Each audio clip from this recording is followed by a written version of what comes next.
Ok,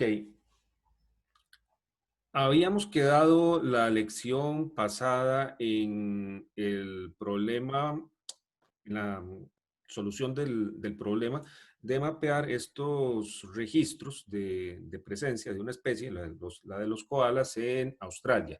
Y habíamos dicho que íbamos a ver si podíamos explorar alguna solución al respecto. Entonces me gustaría saber si alguien tuvo alguna idea o pudo trabajar algo.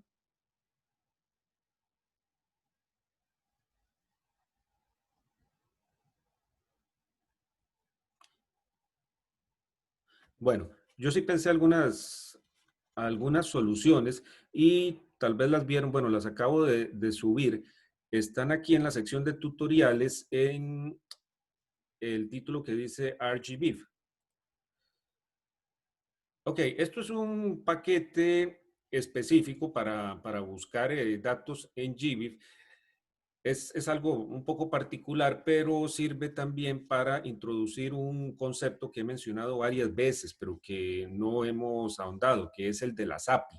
Entonces, voy a desarrollar algunos ejemplos y tratando de dar algunas soluciones a ese problema de la lección pasada y ver entonces cómo podemos ilustrar este concepto de las APIs. Bueno, el paquete RGBIF, aquí tienen la documentación, el enlace al sitio en GitHub. Esto es software libre, ¿verdad? Como todo lo que hemos estado usando. Lo que hace el RGBIF es dar acceso al API de GBIF. Ya voy a volver a explicar lo que es un API. Bien, proporciona entonces acceso al API de GBIF. GBIF es la infraestructura mundial de información en biodiversidad, que es de donde hemos estado sacando los datos de registros de presencia de especies. Entonces, como les mostré la vez pasada, una manera de extraer datos de esta iniciativa es viniendo aquí al portal, yendo algunas de las interfaces de búsqueda. Uno entonces puede aplicar los filtros que considere necesarios por país, por nombre de especie, por año en que fue colectado. Y hay otro montón más, país que está haciendo la publicación, puede incluso aplicar criterios geoespaciales y si quiere le puede dar descargar y eso le genera un CSV que luego uno puede bajar. Ok, bueno, hay algunas facilidades de mapeo y todo eso. Les había mencionado yo que también es posible acceder a todo esto a través de programas. Eso es gracias a esto que se llama el API. ¿Qué es un API? Es un conjunto de rutinas que brindan acceso a la funcionalidad contenida en un paquete de software, de manera que pueda ser utilizada desde otros programas. Por ejemplo, el QGIS o el GrassGIS o cualquiera de estos paquetes de software tienen, tanto los libres como los comerciales, tienen APIs que están escritas en Python. Eso es para que programadores independientes puedan acceder a todas las funcionalidades que están ahí en los menús y en los botones de estos software SIG de escritorio. Python es un lenguaje muy utilizado para manejar APIs de programas de escritorio. También hay otro tipo de APIs, más o menos el mismo concepto, pero funciona de manera un poco diferente, que lo que hacen es ofrecer acceso a los datos de una empresa o de una organización a través de solicitudes en HTTP, que es el protocolo de comunicaciones que se utiliza en la web. Entonces, por ejemplo, el API de GBIF lo que hace es proporcionar acceso a los tipos de datos que están compartidos a través de GBIF. Voy a abrir aquí la página del API. Entonces hay un montón de opciones, por ejemplo, para datos de especies, esto es información general de las especies. Luego, lo que hemos estado utilizando nosotros, que son los registros de presencia, en inglés eso se llama occurrence. Un registro de presencia es un avistamiento de un ave o de un mamífero o de una planta o de cualquier otro tipo de organismo. También puede ser lo que corresponda a algún espécimen que está en un museo de historia natural que forma parte de las colecciones, o sea, es lo que corresponde a cada uno de los organismos. También el API cubre la parte de los mapas, entonces es posible generar mapas a través de esto, mapas como estos, de densidad, por ejemplo, o que simplemente pongan los puntos en donde están, donde ocurren las especies. Hay un montón de opciones que se pueden utilizar, como si uno quiere que esto le aparezca en hexágonos o en rectángulos o en puntos, los colores que aparecen ahí. Hay que entonces sentarse y leer la documentación y ver todas las opciones que hay. Nosotros vamos a ver algunos pocos ejemplos. Bueno, entonces nosotros podemos invocar estas APIs que se llaman APIs de tipo REST, como dice aquí en la documentación, tipo RESTful. Creo que la mayoría que hay en la web son así, en este estilo. No voy a entrar ahorita en los detalles técnicos, pero es para que conozcan el nombre. Yo entonces armando una dirección como esta, vean la estructura, tiene una base, luego un número de versión, el tipo de datos que estoy accediendo y luego un criterio de búsqueda, en este caso un nombre científico, Puma con color, que es el Puma. Bien, al ejecutar yo eso, el navegador, mejor dicho, el servidor en donde está alojada el API de GBIF, me devuelve un conjunto de registros que cumplen con este criterio, que el nombre científico sea Puma con color. Y aquí dice el número, vamos a ver. Estaba viendo si me da el número de registros, pero creo que no. Bueno, le puso un límite de 20. Bueno, cada uno de estos entonces es un registro de presencia de Pumas y ahí está el detalle de toda la información. En qué fecha se recolectó ese registro, bueno, toda la taxonomía de esa especie, la información geoespacial, por ahí está, como las coordenadas geográficas, el nombre de la localidad, son más de 100 campos lo que hay en cada registro. ¿Sí? Y yo puedo aquí, con base en la documentación del API, vamos a ver, la parte de registros de presencia.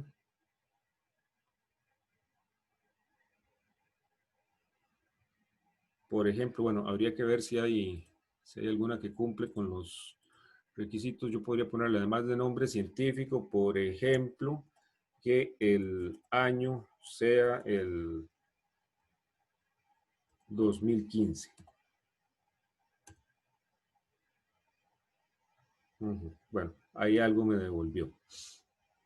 Ok, yo le puedo ir sumando entonces a esta dirección, a este URL, criterios y más criterios para afinar mi consulta. Vean que yo separo las condiciones del criterio con el ampersand y, bueno, a excepción del primero, que pongo un signo de pregunta, como para decir que a partir de ahí entonces va la especificación de los criterios. Aquí hay un más, porque el nombre de la especie requiere de un espacio, pero aquí no puedo poner espacios, entonces se sustituye con un más. Bueno, esto no lo vamos a ver en detalle, es solamente para que vean que así es como funciona. Como yo entonces especificando parámetros en las direcciones web, puedo solicitarle información al servidor. Y así, entonces, no tengo que ir al portal, a la interfaz gráfica, a elaborar la consulta. Puedo acceder a eso desde un programa. Vamos a volver a la página de curso.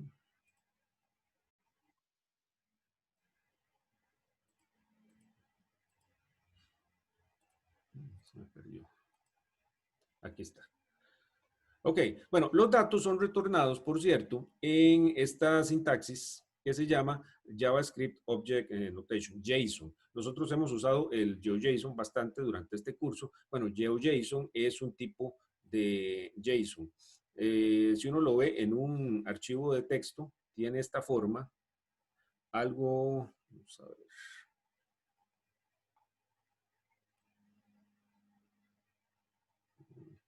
Por eso es que a veces es mejor ir a Wikipedia o algo más general. Vamos a ver, les doy un ejemplo de JSON.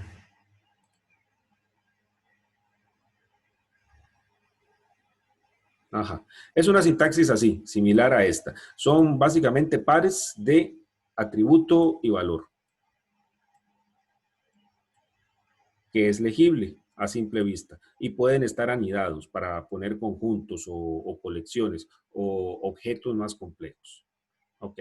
Esa es básicamente la manera en la que funcionan las APIs de este tipo. Son direcciones web a las que uno les hace solicitudes, devuelven los datos en formato JSON. En la actualidad casi todas usan JSON. Hace algunos años se usaba también mucho el XML, pero está ya muy en desuso. Por lo general son JSON. Bueno, entonces uno con el lenguaje de programación que sea, esto tiene la ventaja de que ya es independiente del lenguaje de programación, entonces recojo todos esos datos en formato JSON y voy procesando lo que necesite de ahí para filtrarlos, agruparlos o cualquier otra cosa. Bueno, esa es la manera entonces en la que generalmente se acceden los datos de una API. Ahora, en el caso de GBIF y de otras iniciativas, algunos programadores crean interfaces para esas API que permiten accederlas más fácilmente en algunos lenguajes de programación. Específicamente, el paquete ArchGBIF, entonces empaqueta toda esa funcionalidad que está disponible a través del API y la pone para que se pueda invocar desde el lenguaje de programación R. Como aquí dice también, hay proyectos hermanos que permiten hacer lo mismo en Python. Entonces hay un PyGBIF también, hace más o menos lo mismo, o lo mismo exactamente, solo que en el lenguaje Python. Y aquí también hay otro para un lenguaje de programación que se llama Ruby. Este es un lenguaje de programación que se usa principalmente para aplicaciones web. Bueno, nosotros entonces vamos a seguir el caso de Python y ver cuáles son las funciones que tenemos disponibles. Bueno, esto es parte de una iniciativa que se llama ROpenSci, pues, como el nombre sugiere, es de ciencia abierta. Es un conjunto de paquetes que permiten acceder a documentación científica a través de software libre e incentivan el uso de datos abiertos. Bien, vamos entonces a ver cómo se utiliza el ArchGBIF. Tenemos que instalar el paquete con esas dos. Este es el ArchGBIF propiamente dicho, y el segundo es el otro de uso general que me pidió ahí en alguna de las funciones que estaba ejecutando. Entonces, por favor, instalen los dos. Ir abriendo el RStudio. El ArchGBIF me tomó un ratito.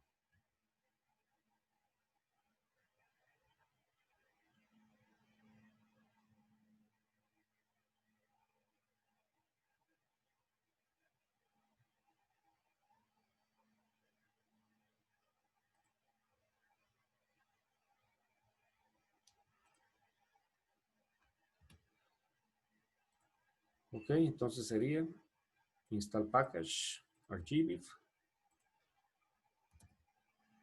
Voy a hacerlo aquí. Bueno, igual yo no la voy a ejecutar porque ya lo hice. Entonces ustedes por favor ejecútenlo y cuando haya terminado, ejecuten también el otro, el de Protolite. Este es para que procese los datos de mosaicos, de datos geoespaciales vectoriales.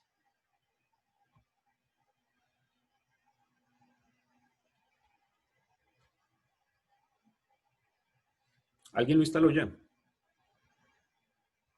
Yo, profe, Sí, no duró todo mucho. bien. Todo bien, ok, Yo también, profe, me salió bien. excelente. ¿Alguien tiene problemas?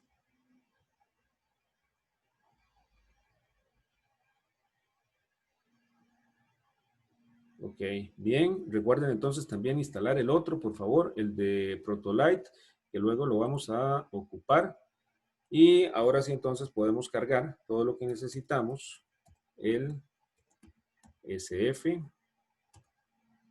el raster lo que hemos venido utilizando, el ArcGIS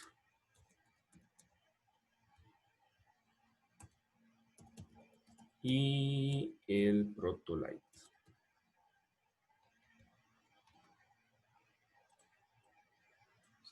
Esta parte.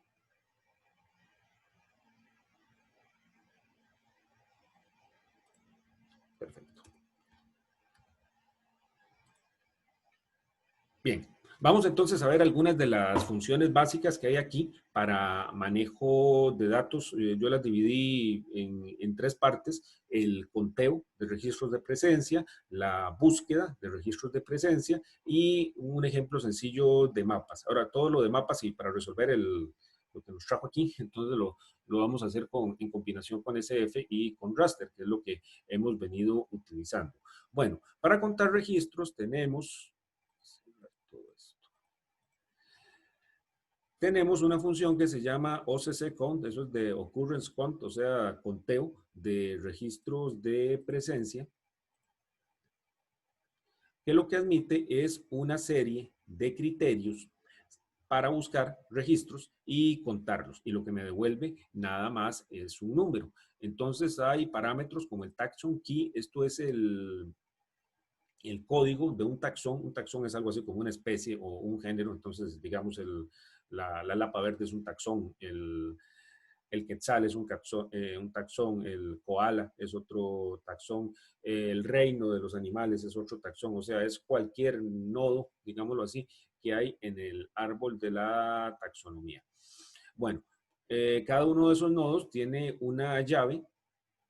Hay algunas funciones que permiten buscar poniendo el nombre científico directamente. En otros casos se ocupa la llave. Entonces ahora les explico cómo es que se obtiene la llave. Bueno, está entonces la llave del taxón, o sea, el código, un argumento que es booleano, que dice si los datos deben estar georreferenciados o no. Eso es porque no todos los registros tienen coordenadas. Ahorita la mayoría tienen, por dicha, pero hay algunos que todavía no. Bueno, tipo de registro, el país, el año, el mes y otros datos más. Entonces veamos el primer ejemplo, OCC Count. La llamamos así, sin argumentos. Y lo que me traería entonces es la totalidad de los registros que hay disponibles en GBIF. 1.423.093.841. Si vemos la página, debería dar ese número, a no ser que alguien haya agregado datos recientemente. 1.423, sí, exactamente. ¿Sí, verdad? No, varía un poquito. Probar de nuevo.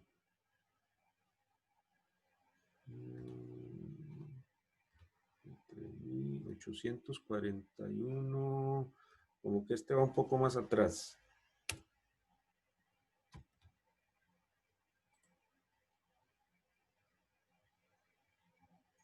Interesante, pero está bastante aproximado. Ok, bueno, ahí yo puedo entonces consultar la cantidad de registros que cumplen con algún criterio. En este caso no le estoy poniendo todavía ningún criterio. En el siguiente ejemplo, estoy pasando el parámetro de georreferenciado igual a true, georreference igual true. Esos son los registros. Total. Georreferenciados.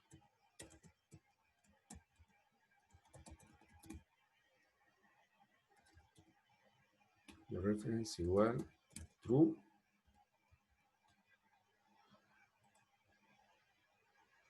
Y esa es la totalidad de los que están georreferenciados, o sea, de los que tienen coordenadas. Entonces, como les decía, son la mayoría en la actualidad.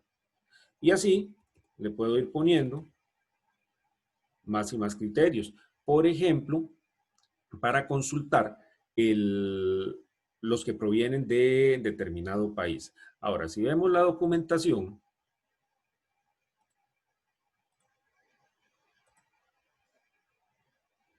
para el caso del país, ahí está el parámetro de país. Si revisamos, lo que me pide no es el nombre completo del país. Lo que pide es un código de 2 letras. Eso es un estándar que define la ISO, la Organización Internacional de Estándares. Entonces, como ya se imaginarán, o ya habrán visto, el código para Costa Rica es CR. Hay como 2 o 3 códigos que están en uso. Este de las 2 letras, que para Costa Rica es CR, el CRI, el de 3 letras, y yo creo que el del Comité Olímpico, que también se ve, es diferente, y eso a veces causa confusión. Yo creo que el caso de Costa Rica es CRC, por eso los deportistas que van dice CRC en la espalda, me parece.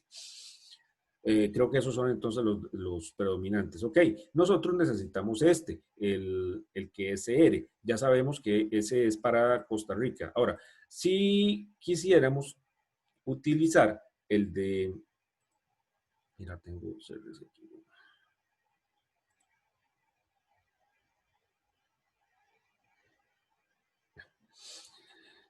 Si quisiéramos buscar el código de un país en particular, lo podemos hacer de la forma que está ilustrada ahí. Hay un arreglo, digamos, un vector que tiene el conjunto de los códigos de los países. Es una matriz, más bien. Entonces, si yo pongo, se llama ISO codes, son códigos de la ISO. Es fácil verlo en el view.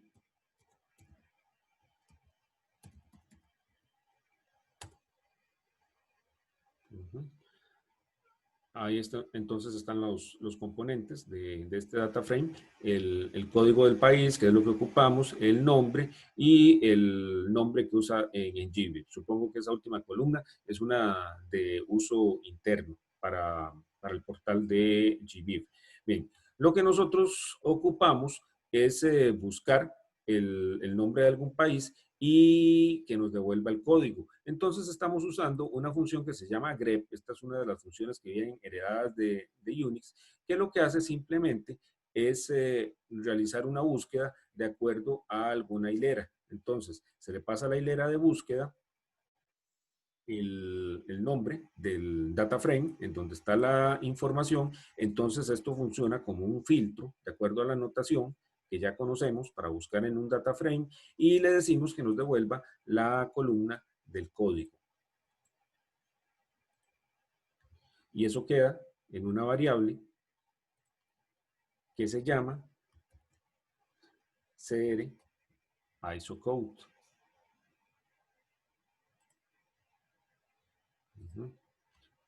Si vemos el contenido de la variable, CR ISOcode, lo que debe tener es el CR. ¿Okay? De nuevo, entonces, en este data frame realizamos una búsqueda en las filas por el nombre Costa Rica, y eso me va a devolver un registro, y de ahí extraemos el contenido de la columna code, que es el que tiene el código que estamos buscando. Ok, ya con eso disponible, podemos utilizar del país, el criterio del país, y pasarle el código que obtuvimos. Y eso me devolvería la cantidad de registros de presencia que hay disponibles para Costa Rica. 11 millones. 771,000. Son bastantes para un país tan pequeño. Costa Rica yo creo que es de los países que tiene mayor densidad de datos en GBIF, o sea, más datos por unidad de territorio. La gran mayoría son aves en la actualidad, y hay también una buena cantidad de insectos y de plantas. Otros grupos no están tan bien representados, como los mamíferos, por ejemplo. Entonces, estos son los registros de un país.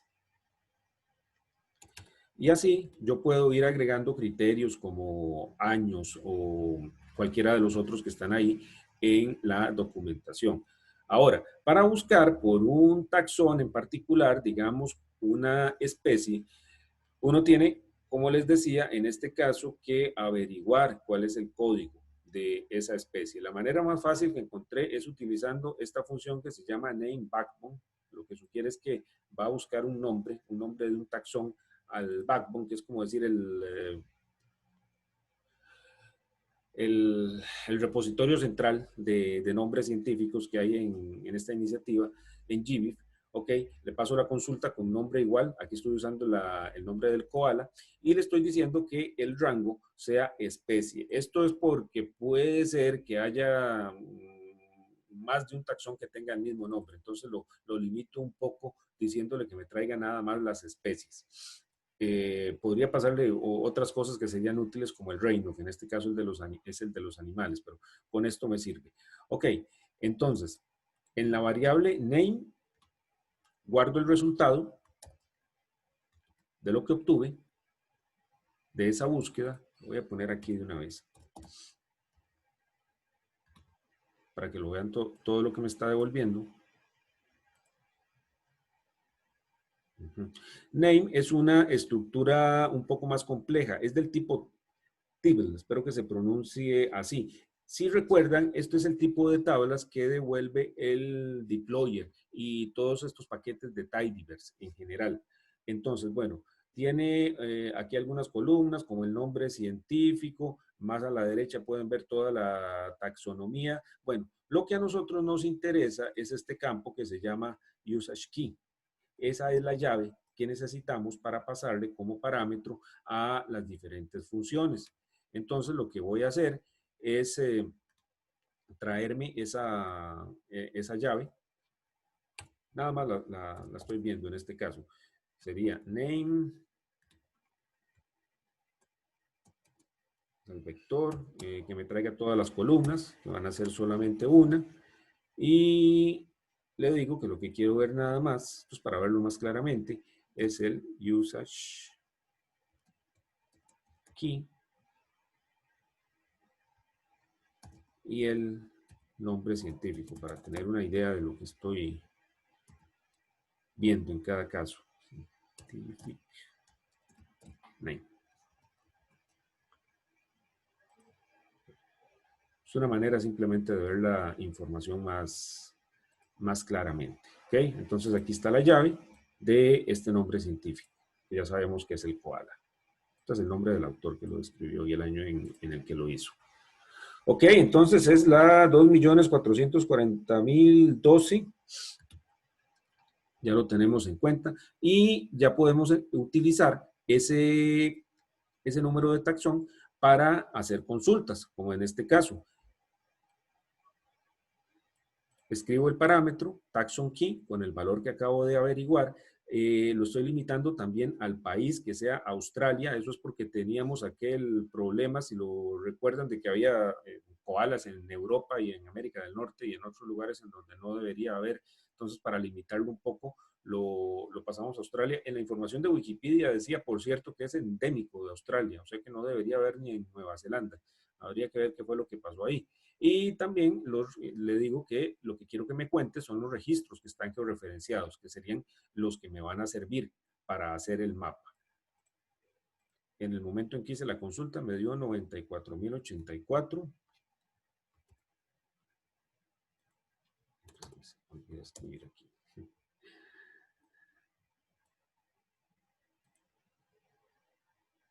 Ok, siguen siendo 94.084. Bueno, entonces esa es la función de conteo de registros de presencia y los diferentes parámetros que acepta, algunos de los parámetros que acepta. Yo creo que los más comunes son los de la taxonomía, como en este caso, el país, que estén georreferenciados, eso es importante. Los que no tienen coordenadas geográficas, lo que se puede hacer es fijarse en la descripción y asignar una coordenada geográfica a partir de eso. Eso es un proceso que se llama precisamente georreferenciación, pero es lento. ¿Alguna pregunta sobre esta función?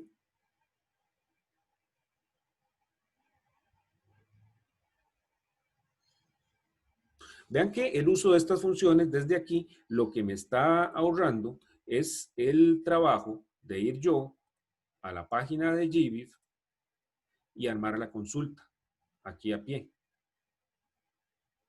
El nombre científico, ¿cómo era? Que fue lo que hicimos la vez pasada.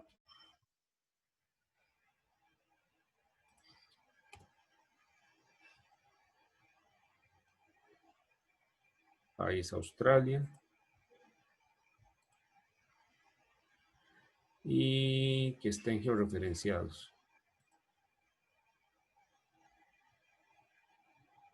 Including coordinates.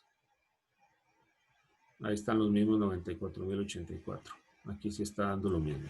Ok, como sabemos, entonces en este punto yo tendría que presionar el botón de descargar, esperar a que se genere la consulta, luego mover eso al disco, abrir el SIG de escritorio para hacer las conversiones del caso, todo lo que hicimos la vez pasada.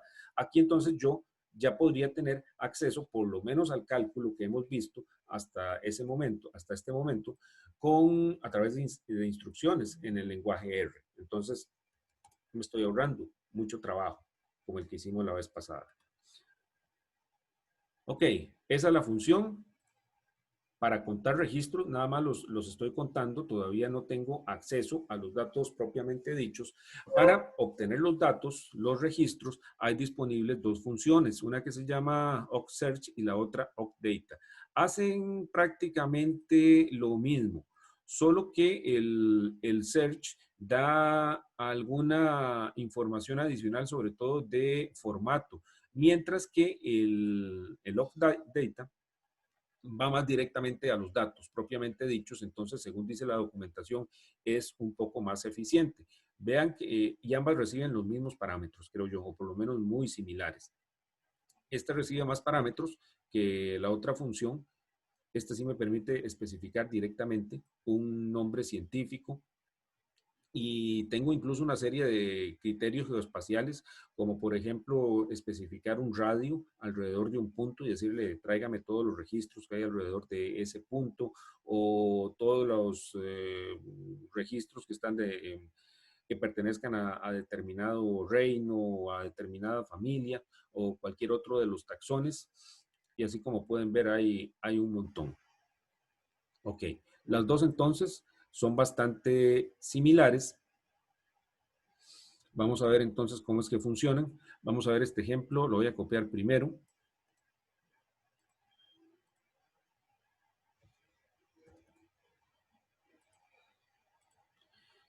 Primer criterio, el nombre científico, Leopardus pardalis, este es el manigordo, que estén en Costa Rica. Aquí ya estoy usando directamente el código del país porque ya me lo sé. Si no lo supiera, lo podría buscar de la manera en que les mostré hace un rato.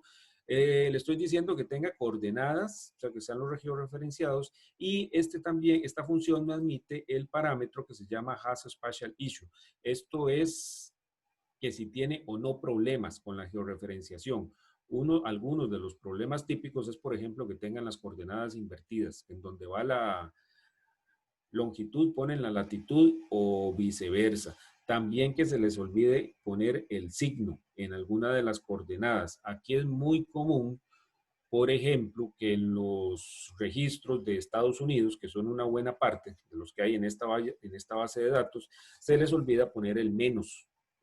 En WGS 84 habría que poner menos siempre para Estados Unidos por estar en el hemisferio oeste, lo mismo que Costa Rica. Bueno, si no le ponen el menos, el registro va a quedar ubicado allá en el otro hemisferio. Por ejemplo, si está en Florida, es común ver ahí que se forma en China como una península parecida a la Florida. Entonces uno ya sabe qué es eso. Bueno, el portal de GBIF puede ver algunas de esas cosas que son bastante obvias. Y entonces decir, bueno, tráigame solamente lo que no tiene ese tipo de problemas. Y así cuento con información un poco más veraz, de mayor calidad.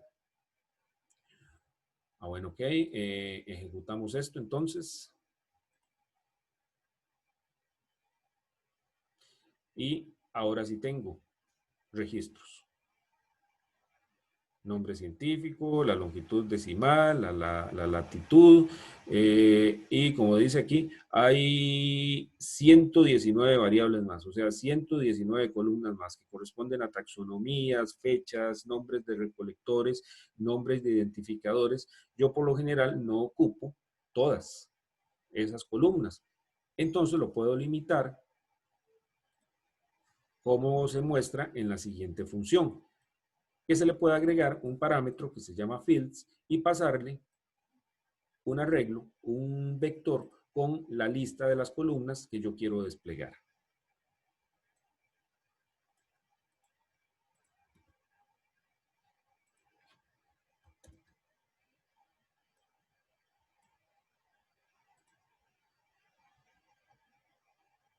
Ok, ahí estoy desplegando, entonces nada más tres, el nombre científico, la longitud decimal y la latitud decimal. Y bueno, aquí la salida de la función por defecto me pone creo que son 10 registros nada más, y por ahí debe haber un parámetro que me permita ponerle todos los demás.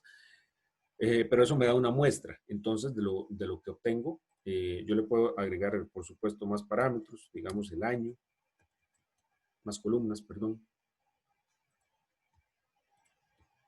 Y en la documentación está la lista de todas las columnas que yo puedo poner. De nuevo, entonces, esto me evita el tener que ir yo al portal a especificar la consulta, a descargarla y luego cargar los datos en R, si es en donde yo lo voy a trabajar. Entonces, desde aquí, desde el R, ya tengo acceso a los datos y me los está guardando en las estructuras con las que estamos familiarizados.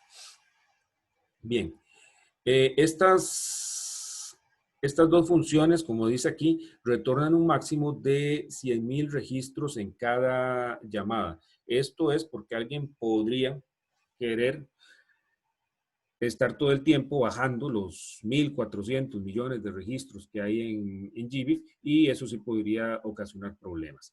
Ahora vamos a ver incluso que el acceso a estos registros aún de esta forma, para cuando la información es muy voluminosa, entonces puede traer algunos problemas. Entonces, por eso es que lo están limitando a 100,000.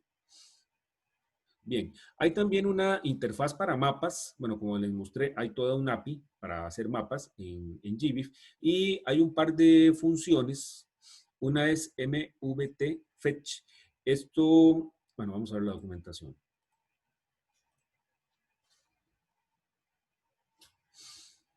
Esto lo que devuelve es un mosaico, pero de datos vectoriales, basado en datos vectoriales. Y yo le puedo pasar una serie de parámetros similares a los de la otra función. Vamos a ver qué pusimos en el ejemplo. Bueno, aquí está uno por taxon key, o sea, por código del taxón. Eso, el resultado lo guardamos en una variable que se llama m, y posteriormente lo mapeamos. Bueno, veamos, quería que vieran cuál es el tipo de esa función. Perdón.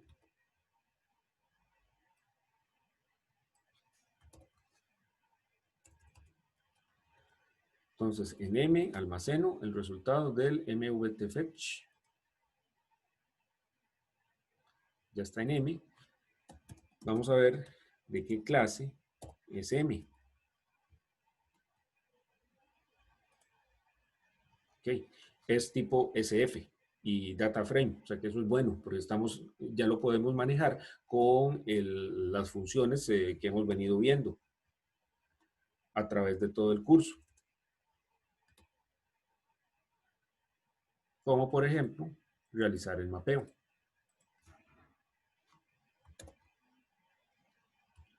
Le digo plot de la geometría, que le ponga ejes y que le ponga el cuadriculado. Y ahí está. Me los está poniendo para todo el mundo, pero ahora vamos a ver cómo lo podríamos limitar. Entonces vean que aquí ya vamos resolviendo algunos de los problemas que teníamos la vez pasada, que era que por la gran cantidad de registros se me hacía muy tedioso eso de descargarlos, pasarlos por el QGIS para quitarles columnas, luego cargarlos en el R a través de la función strread. Aquí ya voy ahorrándome un montón de esos pasos e igual ya voy obteniendo el mapa que quería obtener. Aquí está para todo el mundo, como pueden ver. La parte que a nosotros nos interesa es esta, pero ya vamos a atender esa situación. ¿Alguna pregunta hasta aquí?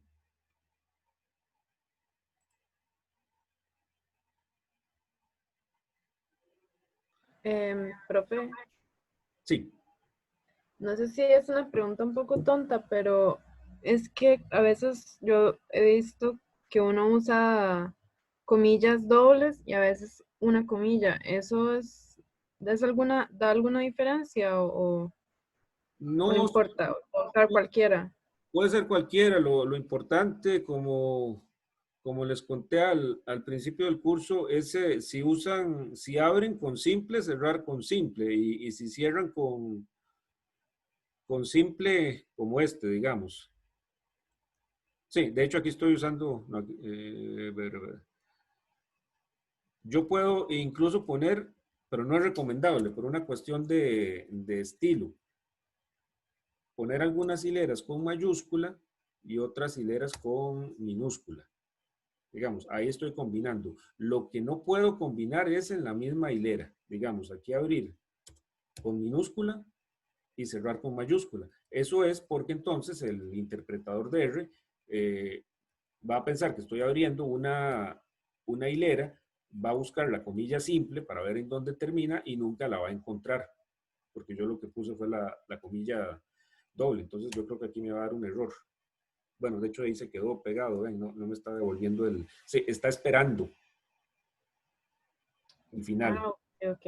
de esa hilera. Entonces, se puede cualquiera de las dos mientras uno sea consistente en ese sentido. Ok, gracias, profe. Ok. Muchos lenguajes aclaran eso en las guías de estilo. Ok, puede usar las dos, pero se recomienda que use la doble o que use la simple. En el caso de R, no, nunca he visto que alguien recomiende una o la otra. Así que supongo que se pueden usar las dos. Yo antes usaba siempre las dobles, se me hacían más naturales, pero algunos lenguajes insisten en usar mejor la sencilla. Entonces, a veces las combino. Ok, vamos entonces a ver cómo podemos utilizar estos resultados que estamos obteniendo a través del ArcGIS con los paquetes que ya hemos venido utilizando. Vamos ahora sí a ver el caso con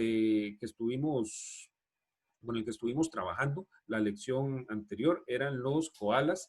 Entonces, estoy armando una consulta. Le paso como parámetro el nombre científico, que el país sea Australia, que tenga coordenadas, los registros, obviamente los necesito para hacer el mapa, que no tenga problemas en la georreferenciación y le estoy pasando un número limitado de campos.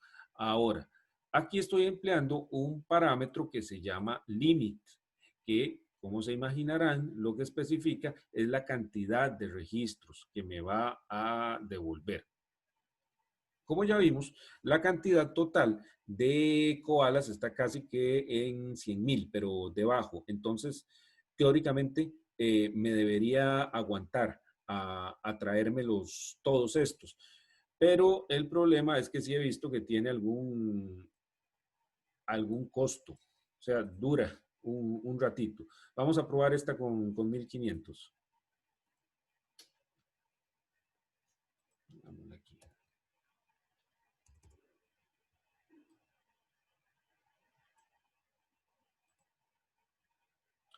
Está pensando. Bueno, no pensando, está esperando que el servidor de GBIF le devuelva la información.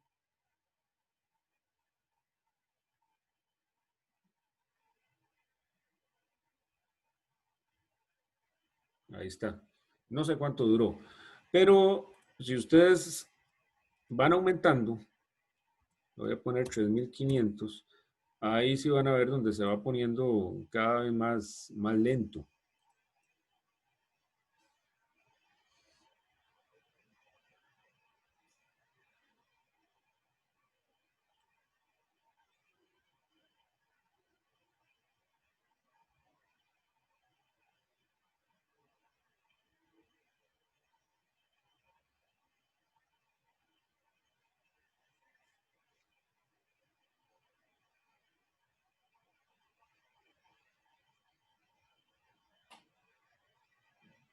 Bueno, y ahora estamos usándolo un montón al mismo tiempo, entonces estamos exigiéndolo un poco más. Aparte de toda la gente que debe estar usándolo. Ok, ya me lo devolvió. Si yo veo entonces la cantidad de registros que tiene en el row, que era la función para ver la cantidad de registros que había en el data frame, ese es el nombre.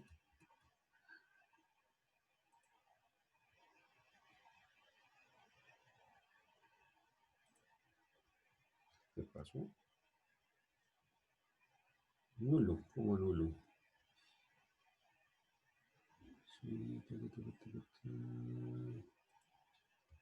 ¿Qué sucedió? Me está diciendo que nulo. Es que no sé si desde aquí. Ah, es que desde aquí no tiene.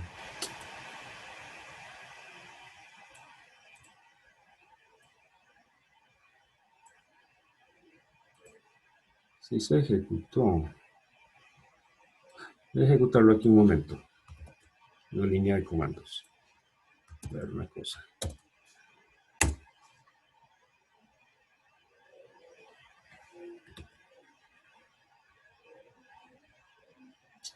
Bueno, es que esta es una estructura un poco más compleja. Sí, a esta no debía haberle ejecutado el NRow porque no es un data frame propiamente dicho, que de hecho es lo que quería que vieran al consultar luego la clase.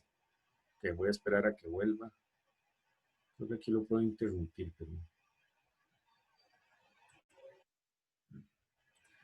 mientras no explote, está bien. Sí, quería que vieran la clase que nos devuelve esto. O sea, el tipo de datos que tenemos aquí. Y vean que dice GBIF. O sea, es un tipo de datos que se inventaron, una clase personalizada para estos efectos. Ahora, si yo veo la parte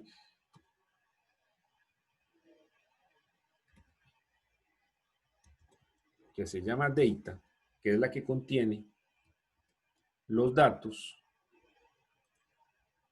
ok, ahí entonces ya puedo ver que es un data frame.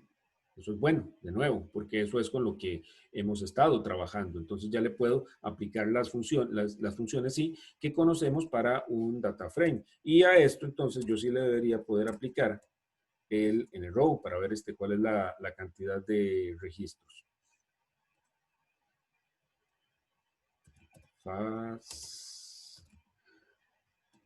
Este nombre, aparte de complicado, se me hace totalmente desconocido. Ok, entonces vamos a ver la cantidad. Ahí me debería devolver los 3.500, que fue los que yo solicité. Entonces, tengo 3.500 de registros de koalas en ese data frame en este momento. Y yo podría traer más si hago uso del parámetro límite. Solo que como vimos, eso toma un poco más de tiempo. Ahora, surge aquí la pregunta. ¿Realmente necesitamos todos los registros? Bueno, depende. Si yo quisiera hacer ciertos tipos de análisis, definitivamente sí los necesitaría todos. Ahora, sí lo que quiero es nada más como tener una idea de cómo se ve el mapa, probablemente no sea tan necesario porque cada registro es una estructura de datos separada y eso consume memoria y consume registro en general, ancho de banda también, para traerme toda la información. Entonces yo diría que tal vez en este caso no es del todo, no es indispensable traerse los 95.000 registros casi. Tengan en cuenta también que como sugiere aquí este mapa, un montón de registros están cayendo uno encima del otro y esta información se colecta en lugares visitados, así como parques nacionales o facilidades en donde las personas puedan ir a observar ese tipo de especies para tener un contexto, como les he dicho, en donde está de cómo se recaba todo este tipo de información. Entonces, de momento yo lo voy a dejar así, con esos 3.500, ustedes pueden experimentar con una cantidad más alta. Ok, tengo entonces ahí ya 3.500 registros. Ahora, lo tenemos en un data frame. Necesito, para trabajarlo con el paquete SF, convertirlo a un SF. Nosotros hemos hecho nuestros objetos en data frame principalmente a través de llamados con strread que leen datos en formato CSV y también datos en algún formato geoespacial, como el GeoJSON principalmente, que igual da lo mismo para ese caso que sean shapefiles o GPX o cualquier otro de los formatos ya conocidos. Ok, aquí estoy introduciendo esta función que lo que hace es tomar un objeto de otro tipo, un data frame en este caso, y transformarlo al formato SF. Entonces, le pasamos como parámetro el data frame que acabamos de generar y le tenemos que decir en cuáles columnas están las coordenadas geográficas, más o menos como lo hacemos también cuando importamos CSV, porque no tiene manera la función de saber cuáles son esas columnas. Y también le tengo que especificar cuál es el sistema espacial de referencia o el sistema de coordenadas. Entonces, vamos a ejecutar la función.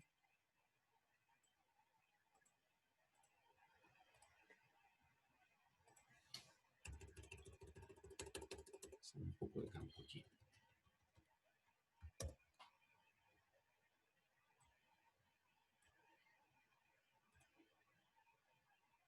Ok. Y si vemos la clase de este otro objeto,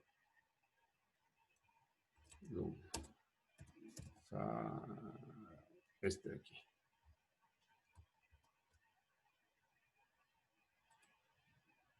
Ya este es, además de data frame, un objeto SF.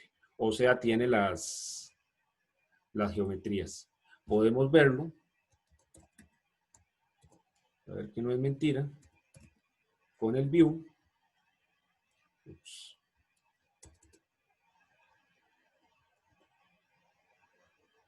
Esto yo no sé si lo puedo hacer desde ahí. Yo creo que sí. No sé por qué estoy bajando. El SF.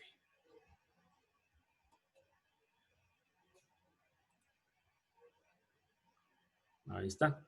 Tomo entonces me conservó la columna del nombre científico, que era la que yo me había traído, y me trajo las dos columnas de longitud decimal y latitud decimal, las transformó a geometrías. Entonces ya esto es un objeto geoespacial, como los que hemos venido usando a través de una buena parte del curso.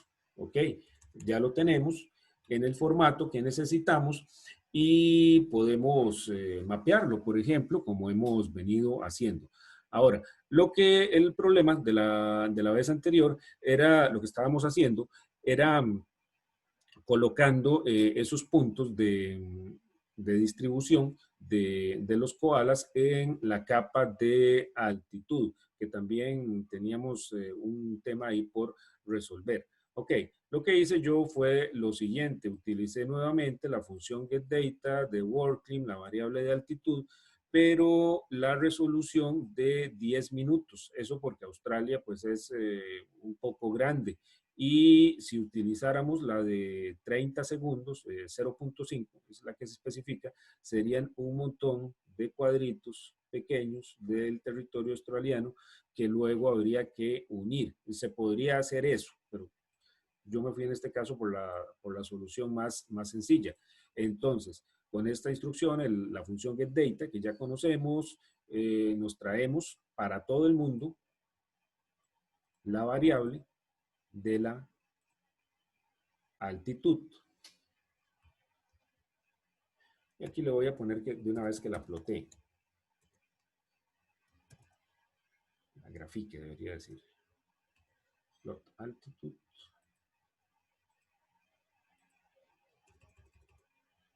Voy a limpiar esto para que no confunda.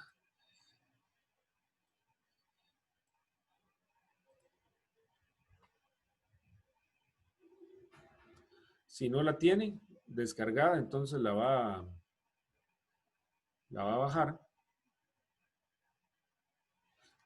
Y ahí está el gráfico, el mapa. Himalayas, los Andes, o sea, las partes altas están en verde y las partes bajitas en café. Esto es resolución de 10 por 10 minutos. Hay como 3 tipos o 4. La de 0.5, que es como más o menos un kilómetro cuadrado. Esta de 10 por 10 minutos, que no recuerdo cuánto será si expresado en metros, y hay de 5 y de 2.5 minutos. Bueno, tenemos entonces aquí la altitud para todo el mundo, la capa raster de altitud, y lo que podemos hacer ahora es el recorte correspondiente al territorio de Australia. Lo que necesitamos saber es simplemente cuáles son las coordenadas según las cuales necesito hacer el recorte. Bueno, yo podría hacer el recorte, como vimos la vez pasada, a través de un polígono que tenga el contorno de Australia, pero aquí otra vez lo voy a hacer sencillo, nada más como para efectos de visualización. Y lo que voy a hacer es, de hecho no voy a recortar la capa, nada más a la hora de graficarla, le voy a decir que me incluya la sección que a mí me interesa. Eso lo hago con el parámetro ext, que recibe de entrada un objeto tipo extend, como el que veníamos usando para Costa Rica. Nada más le cambio las coordenadas de manera que correspondan de Australia. Esta es la X mínima y esta es la X máxima, entonces va como de 110 a 160 y lo mismo con las Y, de menos 50 a menos 10, más o menos eso es Australia. No sé si lo que está ahí, que se ve la saliente, corresponde al territorio australiano, pero lo pueden modificar si es del caso. Ok.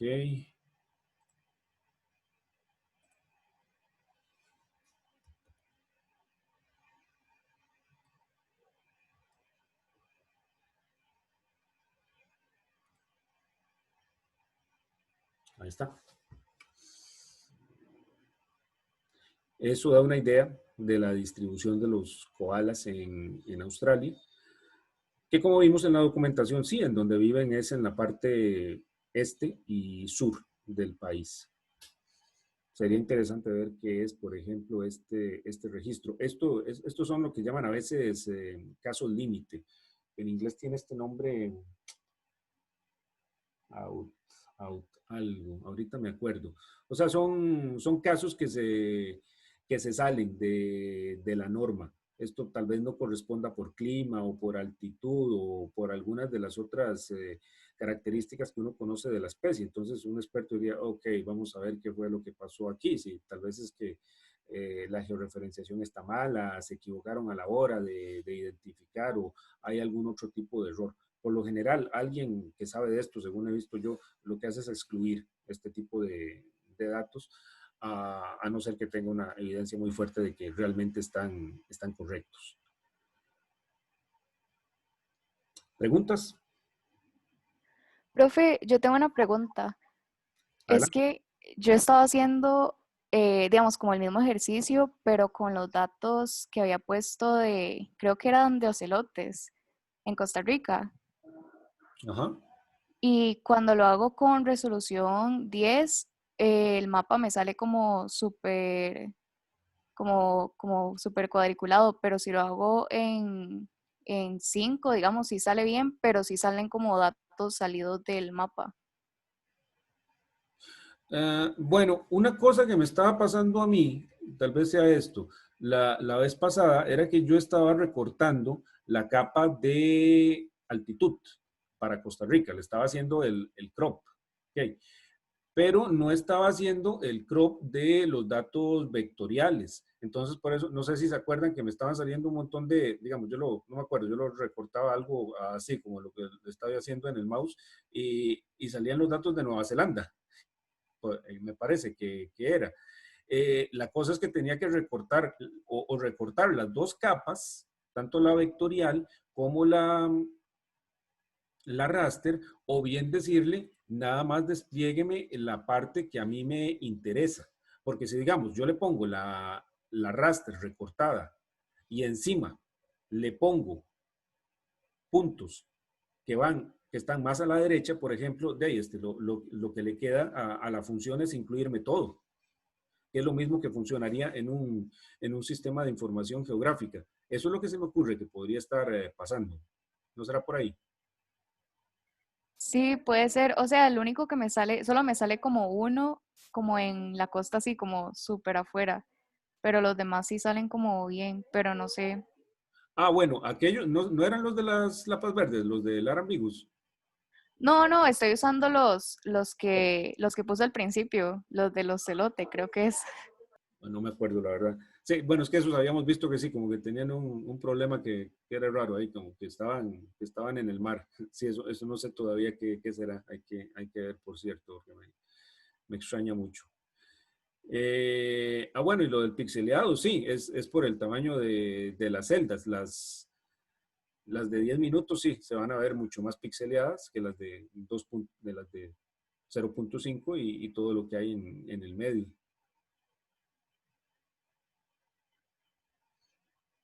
Yo trataría eso, entonces, de ver si no es que te falta recortar alguna de las capas o limitarle de esta manera. Esto no lo habíamos hecho, yo creo, nunca, por lo menos no en los ejemplos que yo les había pasado, de limitar la extensión, pero nada más a la hora de visualizar. Entonces, vean que aquí esta variable altitud sigue teniendo la extensión de todo el mundo, o sea, la capa de altitud para todo el mundo. Y ahí me está consumiendo algo de recursos. Tal vez lo mejor sería recortarla, como lo hemos venido haciendo, pero para explorar esta opción, lo que hice fue definirle aquí la extensión. Entonces, esta extensión aplica para todo lo demás que hay ahí. Veamos, tal vez podríamos graficar esa parte por separado. Si le quito el add igual true, le pongo reset igual false.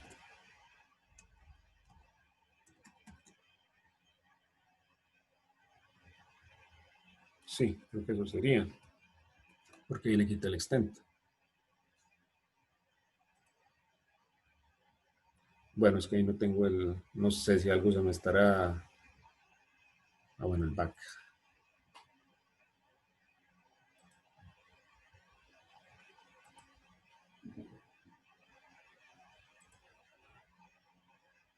Me da la impresión que son básicamente las mismas, así, nada más a ojímetro.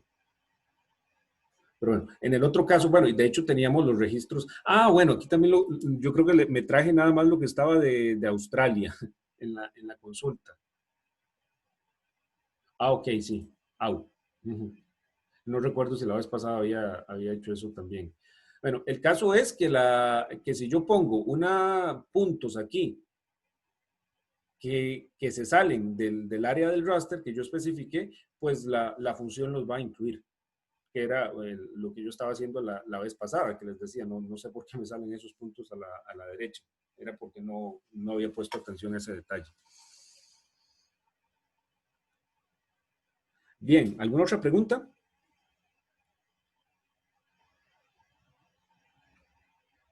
Bien, les traje el ejemplo de GIF, como les digo, aunque es un caso muy, muy particular de un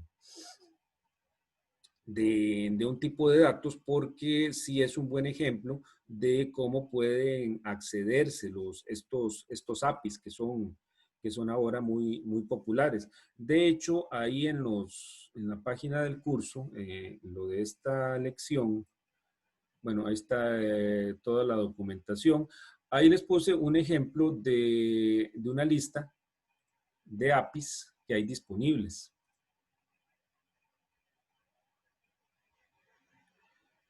Estas son así como para jugar un poco, más que de verdad, yo creo. Pero dan una buena idea. Bueno, ahí explica qué es, de qué es lo que se puede hacer. Entonces vean que hay APIs ahí de muchos temas, de animales, de películas, de deportes, de entretenimiento, de clima, que son de las más usadas. Veamos, por ejemplo, esas de clima. Tiene. Vamos a ver. Bueno, esta Open Weather la he visto alguna vez. Okay. Vean que es más o menos lo mismo. Uno tiene una dirección web, por lo general incluye eso, la versión del API, eso es porque las APIs van mejorándose y van cambiando, y entonces si alguien desarrolla con una versión del API y los proveedores hacen una nueva, entonces que no se pierda el acceso a la información. Y más o menos lo mismo, se le pasan ahí de alguna manera todos los parámetros para construir la consulta. Este servicio es gratuito, por lo menos hasta algún nivel. Aquí exigen algo que también es muy común, que se llama una llave del API, que es lo que a veces llaman también un token. La cosa es así, uno tiene que inscribirse y ellos le dan a uno una hilera que es la que incluye ahí, en ese campo. Eso permite llevar un control de las consultas que hace cada usuario y también eventualmente cobrarle si es que está accediendo a servicios que son de cobro. Alguien que hace esto, por ejemplo, es Google. Google Maps tiene también su propio API. Y entonces uno tiene que obtener esa llave para utilizar el servicio. Y si pone un Google Maps en algún sitio web que recibe muchas visitas y entonces está jalando ahí muchos datos, empiezan a uno a cobrarle. Ahora se ha ido haciendo bastante comercial el API de Google Maps. Antes era un poco más abierto. Bueno, en este sitio, vamos a ver si lo encuentro, es que no tengo ese key, o si lo tengo ya, no sé en dónde está. Vamos a ver.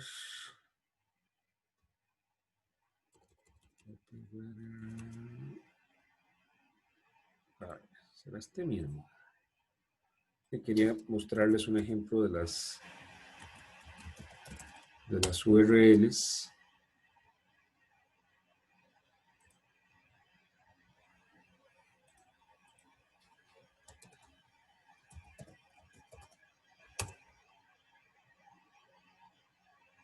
Ajá. Ok, aquí hay unos ejemplos de llamados al API. Vean que es lo mismo. Igual la dirección base, la versión y luego se arma la consulta. En este caso está con base en el nombre de una ciudad, Londres. Y de manera similar me devuelve la información en GeoJSON. Si yo no tuviera un paquete como el RGBIF, lo que tendría que hacer, como les estaba contando, es tomar todos estos registros en formato JSON e irlos procesando uno por uno, lo cual es perfectamente factible, pero el RGBIF me ahorra todo ese trabajo. Entonces yo puedo usar funciones que tienen nombres significativos para traer registros de presencia, para contar registros de presencia, para hacer mapas, lo que sea que esté ahí en el contexto. Y entonces me ahorro bastante tiempo, gracias a que alguien se tomó el trabajo de empaquetar todos esos llamados al API en funciones del lenguaje R y en otros lenguajes de programación, que como han visto. ¿Qué más hay aquí? Bueno, hay un montón de ejemplos. Esto es muy común en estos días. Hay las organizaciones, las empresas tienen sus propios APIs también, esos son de pago, entonces hay APIs que tienen que ver con finanzas, con el mercado bursátil, la venta de acciones, todo eso, cryptocurrency, eso está muy de moda en APIs y está el famoso blockchain y todo eso. Es para ver, yo no entiendo muy bien cómo funciona. Estas son esas monedas electrónicas que se están poniendo de moda. y ahí entonces uno como que puede consultar en cualquier momento cuál es el valor que tiene esta y las otras monedas. Y hay cientos y cientos y cientos de APIs.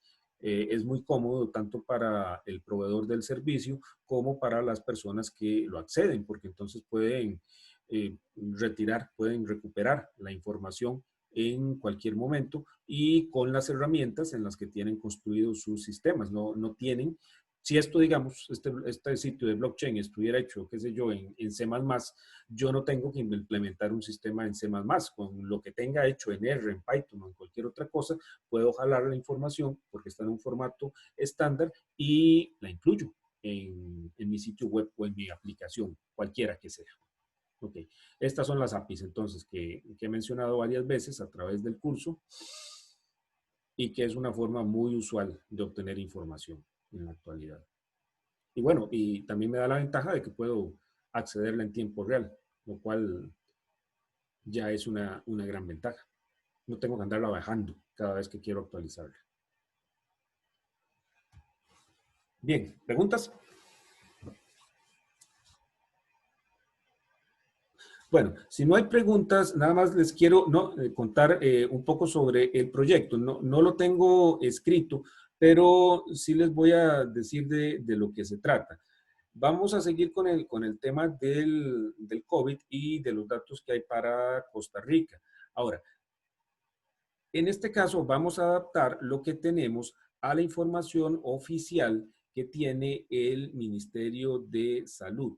Esos GeoJSON que yo les he estado pasando, yo los tenía que construir a mano. El Ministerio de Salud lo hacía eso en unos PDFs, entonces yo para cada cantón y para cada dato que había ahí, como la distribución por sexo o por nacionalidad o cualquier otra cosa, entonces la tenía que poner una por una. Bueno, un tiempo después, así estaba desde el principio, pero afortunadamente el Ministerio de Salud ya tiene información que uno puede descargar y por lo que estuve viendo está bastante bien. Vamos a ver. Digamos, bueno, estos son para visualización siempre, ¿verdad? Los PDF que pueden ver ahí. Luego hay un Excel. De hecho, profe, en ese Excel ahora también pusieron hasta los distritos también. Sí, Entonces, eso era lo que estaba viendo, que hace poco sí. lo descubrí.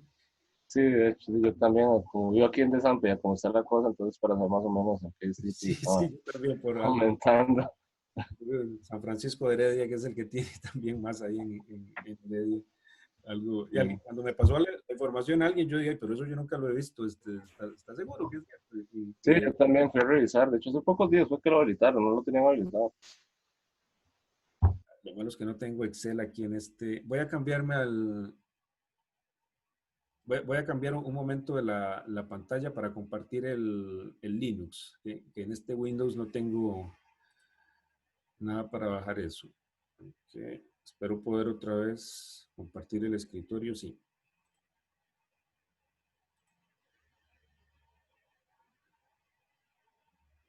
Ok, vamos de nuevo.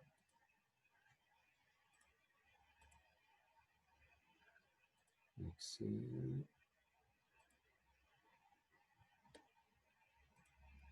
Para mostrarles lo que tiene.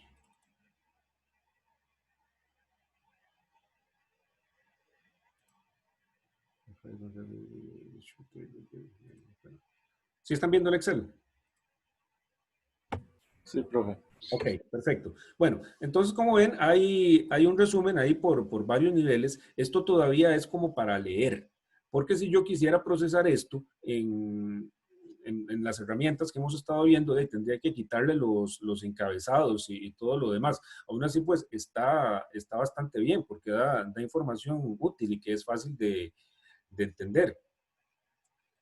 Aquí está por distrito, justamente.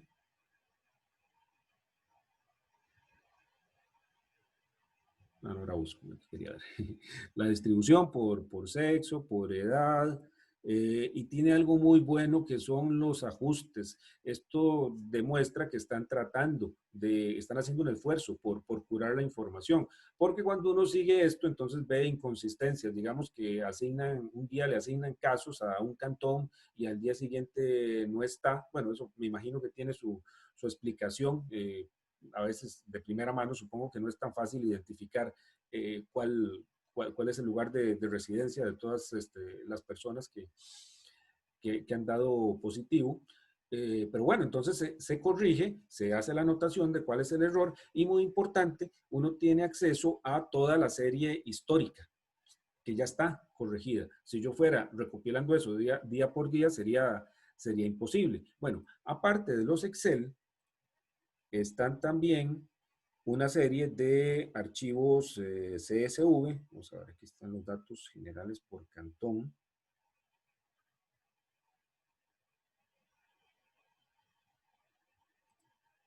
Los bajamos. Y aquí ya está en formato CSV. O sea, en formato listo para ser utilizado en las herramientas. ¿Okay? Y ven que tiene un montón de columnas, pero por alguna parte ahí está el diccionario de datos, o sea, dice lo que significa cada una de las columnas. Lo que le veo, bueno, este está como yo lo esperaría, con un registro por fecha. Y hay otros a los que vi que la fecha las tenía más bien en las columnas. Esa es una de las cosas que quiero ver. Entonces, estoy estudiando estos archivos y ver qué puedo planear de manera tal que lo podamos resolver como en 2 semanas, semana y media, que era el plazo que habíamos hablado, pero primero quiero tenerlo yo completamente hecho antes de pasarles a ustedes el enunciado. Entonces, se los paso ya sin falta este lunes, pero pueden ir estudiando los datos si quieren para que vean de qué se trata. Ok. ¿Qué más? Sí, hay varias cosillas interesantes que vi que alguna otra gente ha hecho, sobre todo con eso de los distritos. Por ejemplo, un mapa de calor, vi por ahí. Eso estaría muy bueno, que ya como tenemos más detalle de dónde están los casos, podemos, así como han visto los mapas de calor, me imagino, esto que tienen colores más fuertes en los lugares en donde se agrupan los casos. Entonces, en este momento se agrupan aquí como por San Carlos y estos distritos de la meseta central que estábamos hablando, de Desamparados, Heredia y, bueno, Pavas, por supuesto. Entonces creo que se puede hacer algo interesante. Entonces estoy en eso y hablamos el lunes para darles el enunciado.